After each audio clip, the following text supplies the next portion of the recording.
listen, really listen to what nature has to offer us, we'll know that we're not alone in the universe. For millennia, canines have played an extraordinary role in our lives as to our greater journey. They are custos animi, a friend, guardians of our souls. This is a story about the grace and compassion of those that understand this overarching bond, those dedicated to saving these guardians' lives. This is about the promise of humanity in our world, honoring and celebrating our kindred, as we learn to put our head into the wind to savor the joys life has to offer. Standing at the punch table, swallowing punch. Can't pay attention to the sounds of anyone. Little more stupid, little more scared. Every minute, more unprepared. Made a mistake in my life today. Everything I love is lost in joy. So wanna start over, wanna be winning. Way out of sync from the beginning. I wanna hurry home to you. Put on a slow down show for you. Crack you up so you can put a blue ribbon on my brain. God, I'm very, very frightened. I'll overdo it.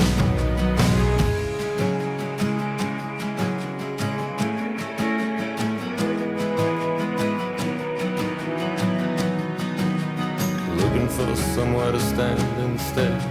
I leaned on the wall, the wall leaned away. Can I get a minute and not be nervous and not thinking of my day? My leg is sparkles, my leg is pins. I better get my shit together, better gather my shit in. You could drive a car through my head in 5 minutes, from one side of it to the other.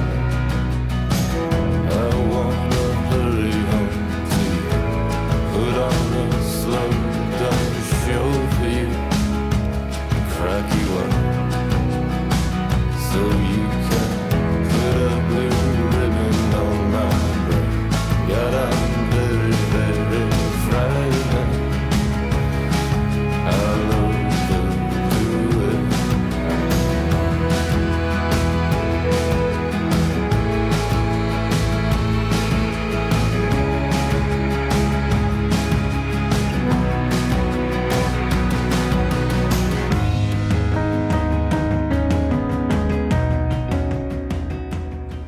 So hi, my name is Terry, and I'm helping to run the Pacific Northwest branch of the National Great Pyrenees Rescue. My name's Molly Ysasi, and I'm the president of Great Pyrenees Rescue Society, and we rescue Great Pyrenees and rehome them to great homes. We actually started networking with National Great Pyrenees Rescue, which is a national allegiance of a vast number of Great Pyrenees rescue groups that basically have banded together, and we combine our efforts to save as many pyres as we can all over the country. And we started with National shipping up to the Northeast. And then when we met Terry McCabe in the Northwest, she suggested we started shipping to the Northwest. And we just took the opportunity and went with it. Texas has more Great Pyrenees in the shelter than any other state in this country. And that's why we try to move them up here, so that where there's a shortage of Great Pyrenees in the Northwest, we like to fulfill that need. We usually rescue about probably somewhere between 30 and 50 each month. And then we ship anywhere from 20 to 30 up to the Northwest for adoption each month. Most of the dogs come to us from city and county pounds, and the majority of the shelters in Texas, they give dogs 3 days. After their 3rd day of stray hold, then they're euthanized. And the majority of these dogs are strays. There are some owner turn-ins for various reasons, such as moving, don't have time, or, the dog's in, poor shape and they can't afford vet care. The vast majority of the dogs we get are extremely thin. They have not had any vet care in their life. We get many of them covered in mange and just been neglected for almost all their lives. When we get the dogs here, they've already usually gone through a lot on the Texas side. When Elise gets them out of the shelters, often they are so matted that their coats can't be saved and they need to be completely shaved. They may have mange and have lost almost all their hair. I would say 90% of them are severely emaciated and malnourished, have never had vet care. They aren't spayed or neutered. They will have various parasites. We get dogs sometimes with gunshot wounds, embedded collars that need to be surgically removed, dogs that have had broken limbs that were never set. So I miss seeing, thankfully, all of that. And what they deal with on the front lines is incredibly intense, and it's a full-time job to be able to nurse those dogs back to health. Some of them, it can take weeks or months, or if they're in really bad shape, over a year to even get them healthy enough to endure a surgery to spay or neuter. The dogs that get sent to us have been pretty well screened. At this point, their health situation is stable because they need to be stable to endure the stress of the trip up here and be able to come out at the other end in a good place.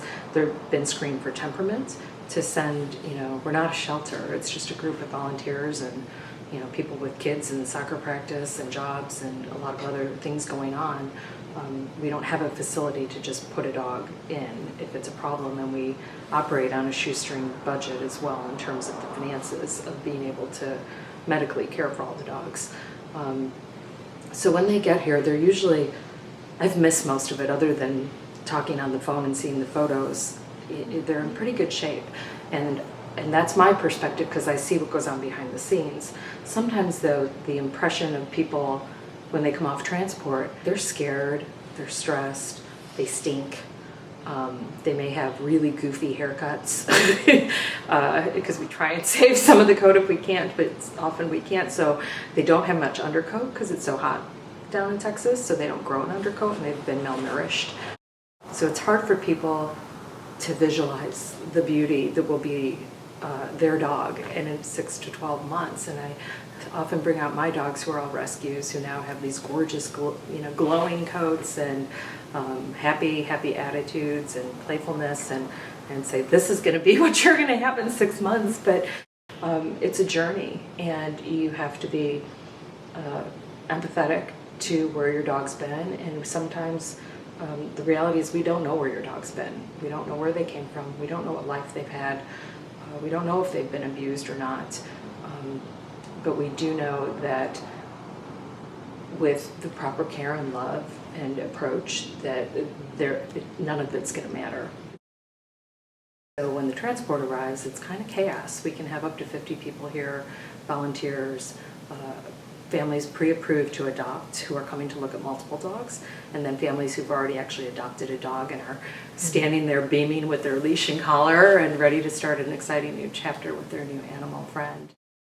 Since we have started shipping them out of our area, we've been able to probably save about 95% of the Great Pyrenees to Great Pyrenees mixes that are in shelters. And that's only because we have an adoption outlet, because we only have limited space of foster space. That's how many we can pull out of shelters.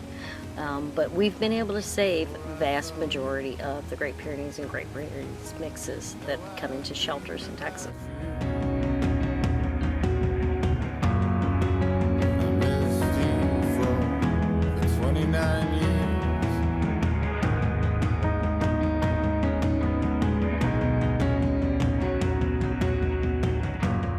Most common ways that dogs are adopted is through petfinder.com or Facebook.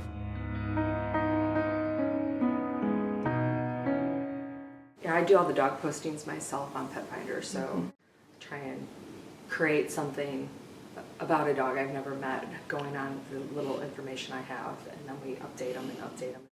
But I occasionally when I feel tired or cranky or like, have I lost my mind doing this all the time? I'll run a report on Pet Finder and I will see the faces of all the dogs. And, it's like watching a film back through my mind, and I can picture them coming off the truck. It's a big, long trailer truck. and they're all very afraid. They just don't know what's at the other end, and their experience so far, things at the other end haven't always been good.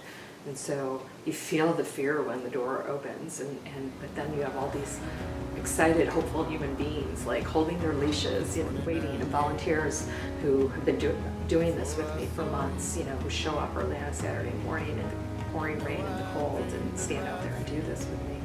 And it's built a community of people out here that all are experiencing this together. I dreamed about you.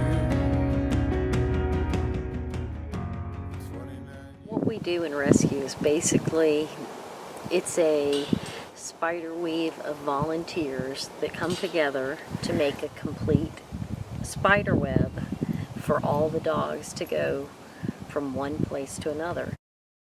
It's a huge network of people that each do a little part that is so important in the whole spider web. For me personally, I never really pictured that I'd be the crazy dog lady.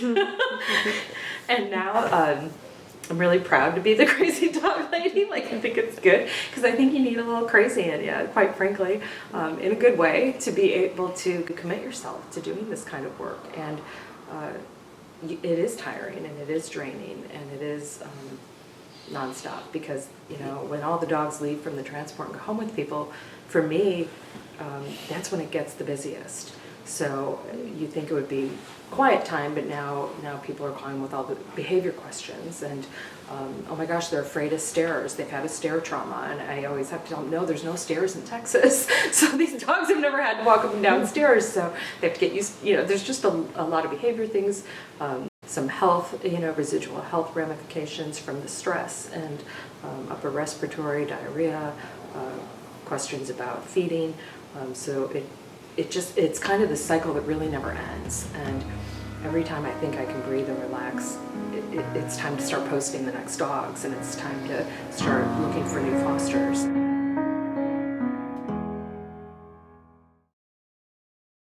What does it actually look like trying to save the lives of some of these really sick dogs?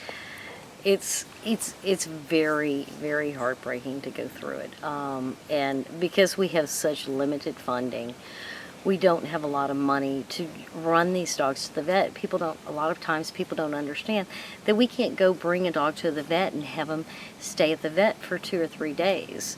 So as a result, the majority of caregiving falls on the foster parents within Texas to save their lives. And after you've been doing it for many, many years, you learn how to save their lives most of the time. I mean, we're not miracle workers, but we save a lot of dogs from distemper, parvo, which are, extremely deadly diseases, but they do live, and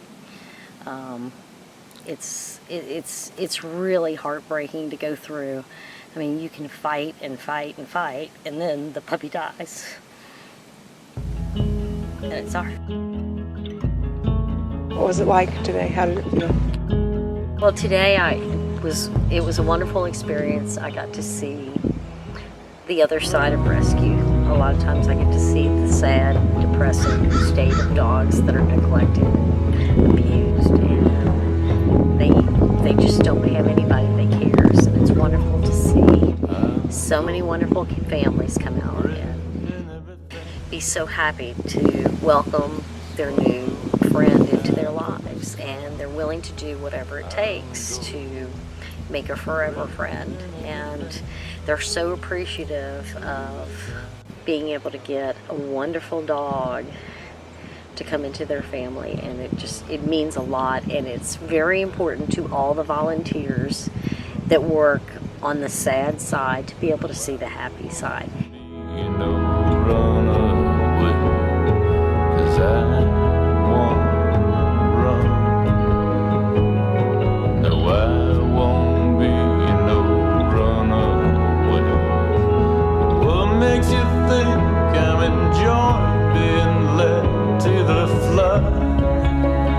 We got another thing coming undone, and it's taking us over. We don't bleed when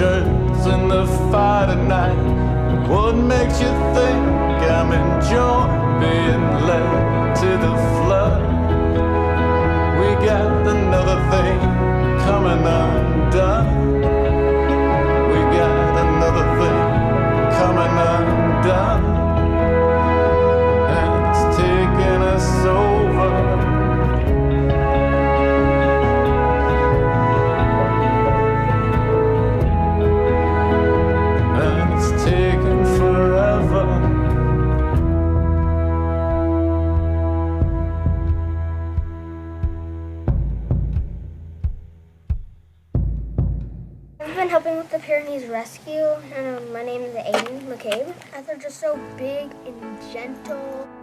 How are these dogs a part of your life? It's just since we've had a lot of other dogs and they've passed away, these are taking in for their spots and making the family full again.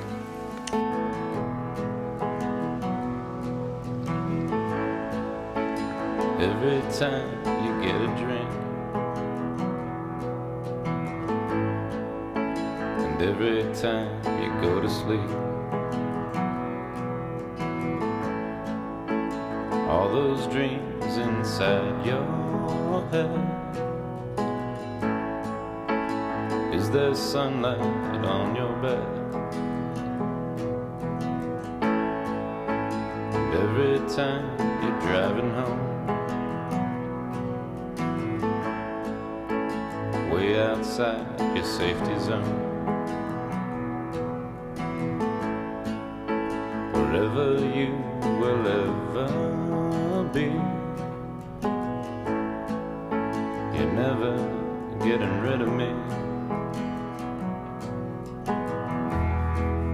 You own me. There's nothing you can do. You own me.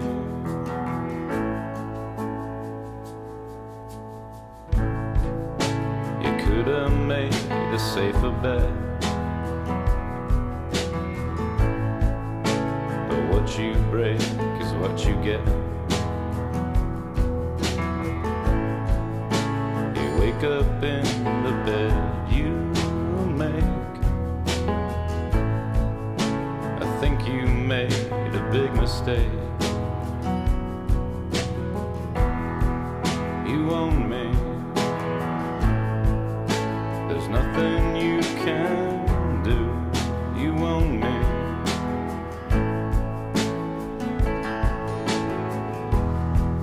You own me.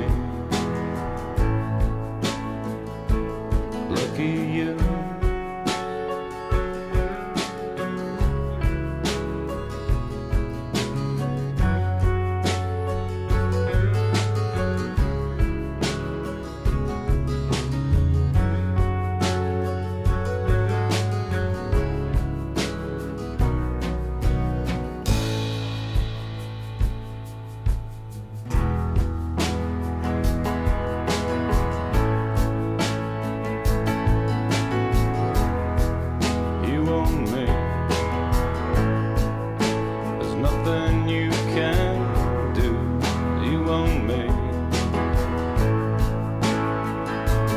Look at you.